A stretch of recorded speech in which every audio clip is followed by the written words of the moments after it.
Hello friends, welcome to learning trends. आज हम लोग ज्योग्राफी एनसीईआरटी क्लास 6 चैप्टर 1 लेके आए हैं। इसका हाफ हमने पार्ट 1 में कंप्लीट किया था और रिमेनिंग आज हम इसे कंप्लीट करेंगे। तो हमें देखना है कि आज हम क्या क्या पढ़ने वाले हैं। तो पहले हम पढ़ेंगे पूर्णिमा के बारे में, अमावस्या के बारे में, तारों के बारे में, पृथ्वी के बारे में, चंद्रमा के बारे में, ग्रहों के उपग्रहों के बारे में और क्षुद्र ग्रहों के बारे में। तो स्टार्ट करते हैं आज का ये वीडियो। तो हमारा पहला टॉपिक है पूर्णिमा। पूर्णिमा हम जानते हैं क्या होती है। पूर्णिमा पूर्ण चंद्र वाली एक रात होती है, ठीक है, जो महीने में लगभग एक बार दिखता है। जब हमारे जो चंद्रमा है वो पूर्ण तरीके से होती है तो उसे हम क्या कहते हैं, वो पूर्णिमा की रात है। फिर आफ्टर 15 डेज के बाद हम ये नहीं देख सकते, ठीक है।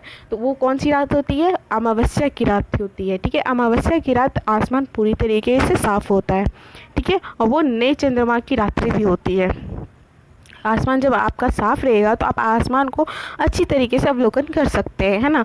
तो उस रात को, अमावस्या की रात को आप आसमान में एक बार ज़रूर देखें, ठीक है। अब आगे समझते हैं तारों के बारे में। तारे, तो फ्रेंड्स आप जानते हैं कि जो चंद्रमा है वो खुद की रोशनी से नहीं चमकता, उसके पास खुद की कोई रोशनी नहीं है, वो सूरज के प्रकाश से चमकता है। लेकिन जो तारे हैं, ठीक है, उनके पास खुद का प्रकाश होता है, ठीक है, और खुद की ऊष्मा भी होती है। तो क्यों होती है, क्योंकि उनके पास अपनी जो है, उनके अंदर नाभिकीय समलैंगिक क्रिया होती है, इसलिए उनके अंदर जो है, ठीक है, ऊष्मा और प्रकाश होता है, ठीक है। और तारों की जो दूरी है वो कैसे मापी जाती है, वो मापी जाती है प्रकाश वर्ष और कॉस्मिक वर्ष के थ्रू, ठीक है।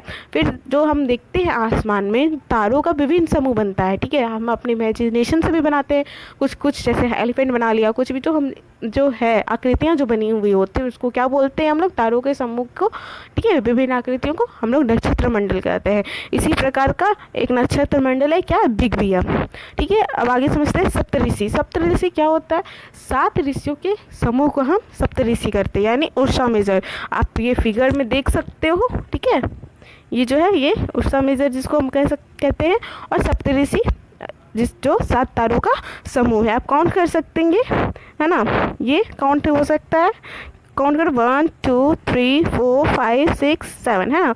तो ये सप्तऋषि है, 7 तारों का समूह। ये क्या चीज़, ये जो है नक्षत्र मंडल और बिग बियर का ही भाग है।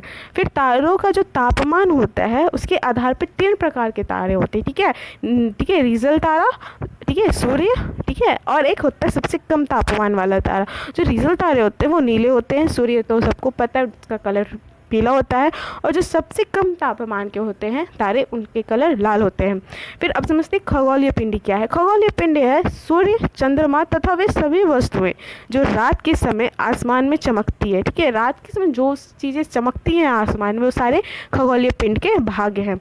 समझते हैं आगे पृथ्वी के बारे में। हम कहाँ रहते हैं, हम पृथ्वी पर रहते हैं।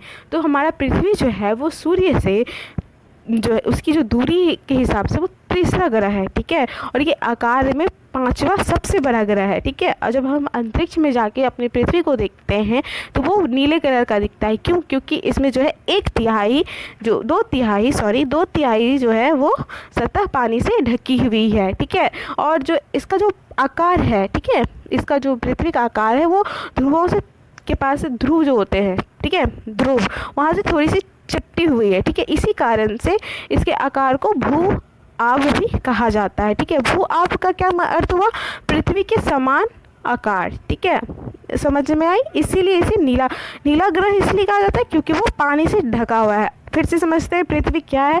पृथ्वी जो है सूर्य से दूरी के हिसाब से ये तीसरा बड़ा ग्रह है, आकार में 5वां सबसे बड़ा ग्रह है, ठीक है। ये अंतरिक्ष से देखने में नीला रंग के दिखाई देता है। क्यों, क्योंकि इसके जो सतह है वो 2 तिहाई पानी से ढकी हुई है, इसी के कारण ये नीला ग्रह भी कहा जाता है, ठीक है।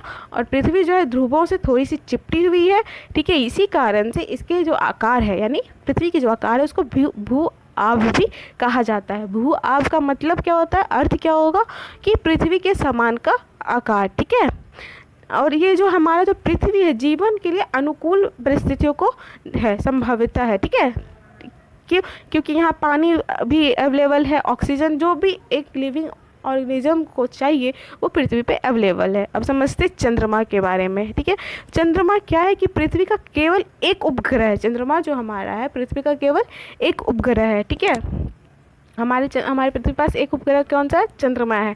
ठीक है, इसका व्यास जो है पृथ्वी के व्यास के केवल 1/4 है। ठीक है, और आप इसकी दूरी देख सकते हैं।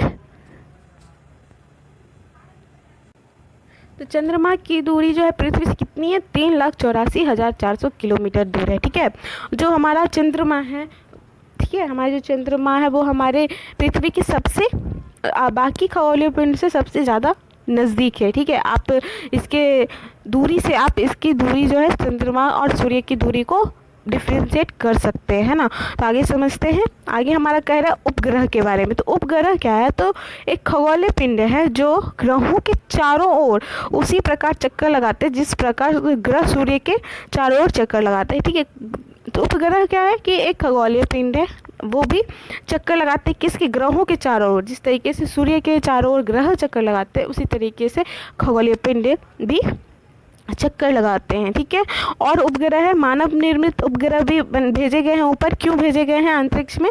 ठीक है, ये वैज्ञानिक द्वारा बनाया गया है जिसका उपयोग ब्रह्मांड के बारे में जानकारी प्राप्त करने के लिए है। ठीक है, हमें ऊपर से हम अंतरिक्ष के बारे में सैटेलाइट द्वारा, ह्यूमन सैटेलाइट द्वारा पता चलता है। ठीक है, और संचार माध्यम के लिए भी बनाए गए हैं। ठीक है, भेजे गए हैं ऊपर।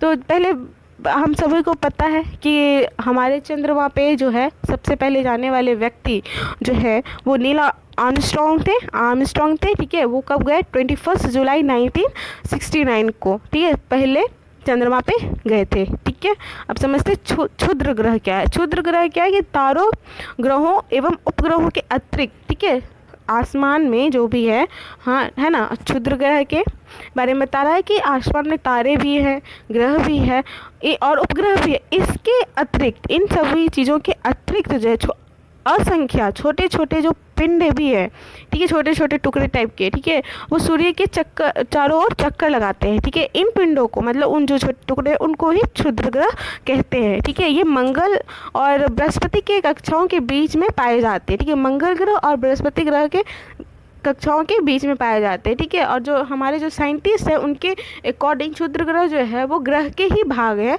जो विस्फोट के कारण, बहुत वर्षों पहले ही विस्फोट के कारण ग्रहों का टुकड़े में हो गए, इसलिए वो अलग अलग हो गए। ठीक है, अब उल्का पिंड क्या है?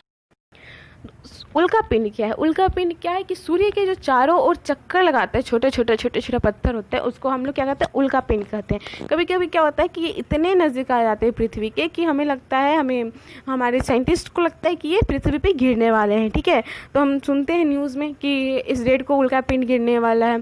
ठीक है, तो इसी का कारण होता है कि नज़दीक आ जाते हैं, इसीलिए ऐसा लगता है। जब वो इस दौरान में, जब वो गिरने के प्रोसेस में होते हैं तो वो जो है वायु के संपर्क में आते हैं। ठीक है, तो संपर्क में आने से यानी रगड़पन उसमें होता है, उसमें घर्षण होती है, जिसके कारण उल्कापिंड गर्म होके, अगर आप 2 लकड़ी को रगड़ेंगे अच्छे से, पुराने ज़माने में हिस्ट्री में आपने पढ़ा होगा कि लोग कैसे लकड़ी को रगड़ के उससे आग निकालते थे, वैसे ही इसमें जब वायु से इसकी जो घर्षण होती है उस कारण से वो गर्म हो जाता है और वो जल जाती है। ठीक है, जलने के कारण इसमें चमकदार रोशनी उत्पन्न होती है ना। और ये कभी कभी क्या होता है कि ये बिना जले हुए भी धरती पे, पृथ्वी पे गिर जाती है। ठीक है, और जब वो गिरती है जिस जगह पे, वहाँ पे वो गड्ढे बना जाती है। तो ये क्या हुआ? ये हुआ उल्का पिंड। तो आज का ये चैप्टर हमारा ये कंप्लीट हुआ। अब मिलते हैं नेक्स्ट चैप्टर में। तो फ्रेंड्स, आपको अगर ये वीडियो अच्छा लगा हो तो इस वीडियो को लाइक करें, लर्निंग स्टूडेंट्स को सब्सक्राइब करें और अपने दोस्तों के साथ शेयर करें। Thank you.